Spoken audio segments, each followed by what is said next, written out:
what's the ideal concept of Tassawuf? The sabr, what's the concept of the sabr? What's the purpose of the sabr? Yeah. Why do we do the sabr? Yeah. The reason why we do the sabr is the soul of Islam. The reason why we do the sabr is another word for spirituality.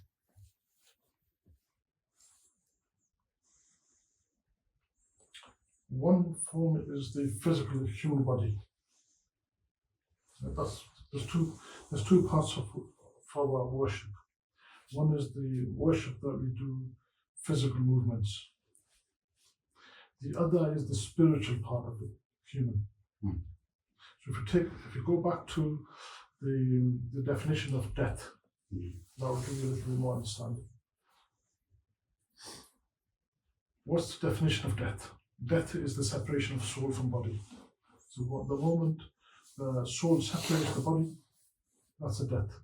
Yeah. The soul never dies. The soul lives on. It never dies. Because Allah subhanahu wa ta'ala kullu nafsin za'iqatul maut.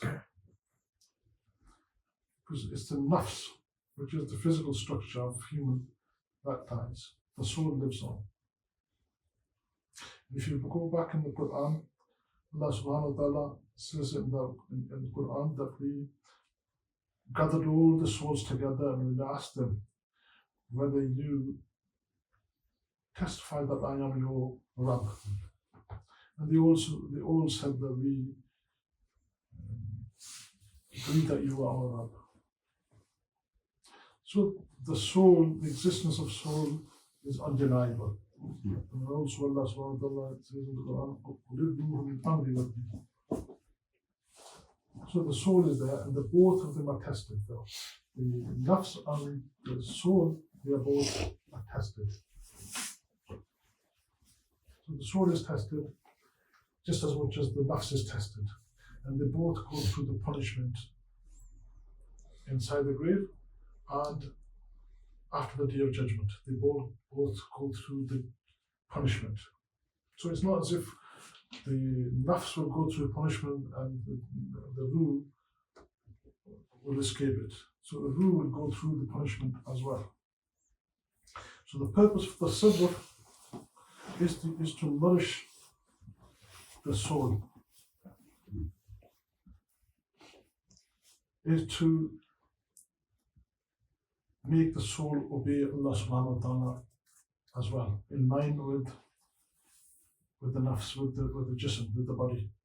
Because at the minute, what we are doing is we are worshipping Allah subhanahu wa ta'ala with our body, and there isn't any understanding of our actions. Because we often see Allah, people worshipping Allah subhanahu wa ta'ala, and there's no fundamental changes in them. It's because we don't focus on the inner self.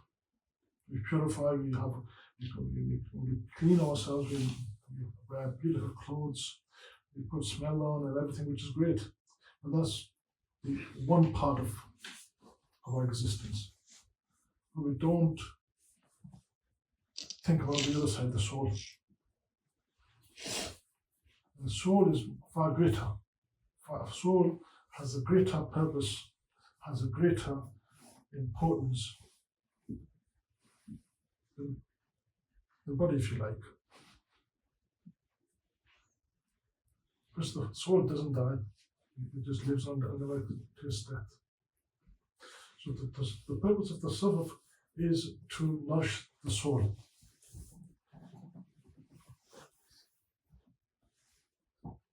Now,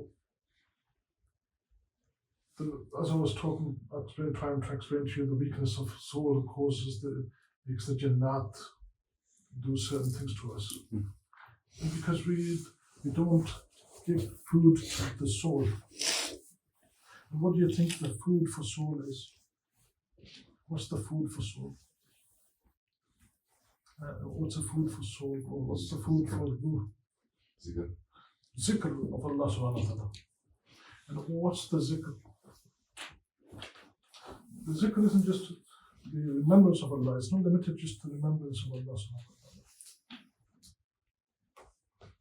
It's the salah, and all the obedience of Allah subhanahu wa ta'ala is the zikr. The Quran, recitation of Quran is the zikr as well.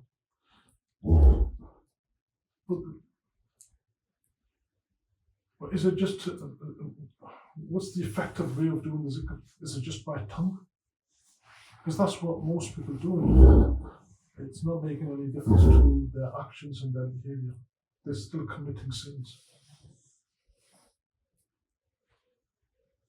So the zikr has to be done, and the remembrance of Allah subhanahu wa ta'ala has to be done from the heart, from the qalb. This is where the sabr comes in. Because what we are doing is we are remembering Allah subhanahu wa ta'ala and feeding the soul. There's a lot of people who have loads of money and they have all the things that anybody could ask for in this dunya, but they're still not happy. Why do you think they're still not happy? Why do you think they're not happy? Because they've got everything. They've got beautiful maybe children, the family, they've got money, they've got best cars, everything they have that you can ask for in this dunya, but they're still not happy. So what's missing in their life? You're not feeding the soul. The soul's being fed. Because you see, Allah subhanahu wa ta'ala says in the Quran, Allah bi zikrillahi tatma'innul qulub. Because you bought the house, beautiful house, you've got beautiful family, you've got beautiful parents, you've got everything beautiful. But Allah says, Allah bi zikrillahi tatma'innul qulub. It's the only thing that will give you peace is the zikr of Allah subhanahu wa ta'ala. So when you do zikr of Allah subhanahu wa ta'ala, does it physically make you stronger? You know, do you get big muscles? And so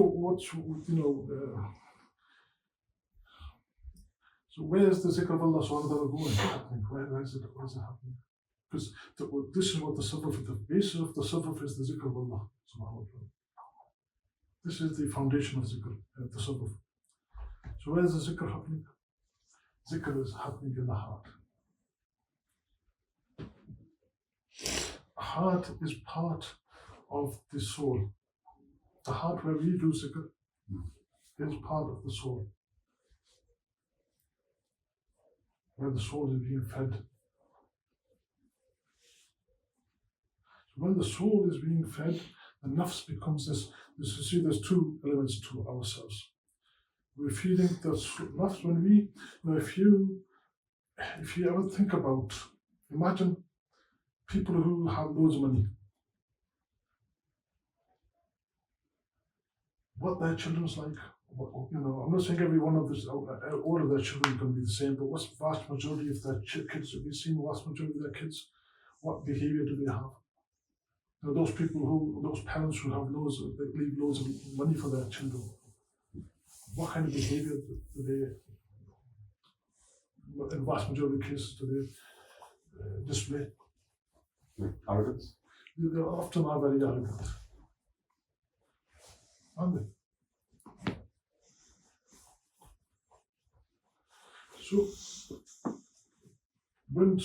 why are they arrogant? Why do you think they're arrogant? Because this is what I'm trying to establish to you, how important it is to feed the soul, to make the next life better. So why are they arrogant? What do they have that makes them arrogant? What do their parents leave for them that makes them arrogant? Well, I'm asking you. So money, what's money used for? Buy whatever, you get whatever they want. So who wants whatever they want? With the kids. No, what part of it is a ruh or the nafs? Nafs. So nafs gets everything that they want. Everything that they want. So when it gets everything that they want, what's the end result? The arrogance. Arrogance, and they rely on on the science. They rely on science. Reliance on science is not necessarily a bad thing, but they believe. What I mean by science is that they don't believe in Allah subhanahu wa ta'ala. They believe in things that are man-made. Their focus is on man-made things. So nafs is now pushing them towards man-made things. That's what you often see with the people who have loads of money, or parents who left loads of money behind for their children, isn't it? Arrogance. So when you are feeding your soul, it's shifting away from Allah subhanahu wa ta'ala, isn't it? Yeah. When you are doing Allah subhanahu wa ta'ala's zikr, those people who do Allah subhanahu wa ta'ala's zikr, what kind of traits do you see in those people? You know, those people who remember Allah subhanahu wa ta'ala, worship Allah subhanahu wa ta'ala, and do zikr, what kind of, in vast majority of the cases, what kind of traits do you see in these people? Not humble. They tend to be humble, isn't it? Do they have a lot of money? No. Are they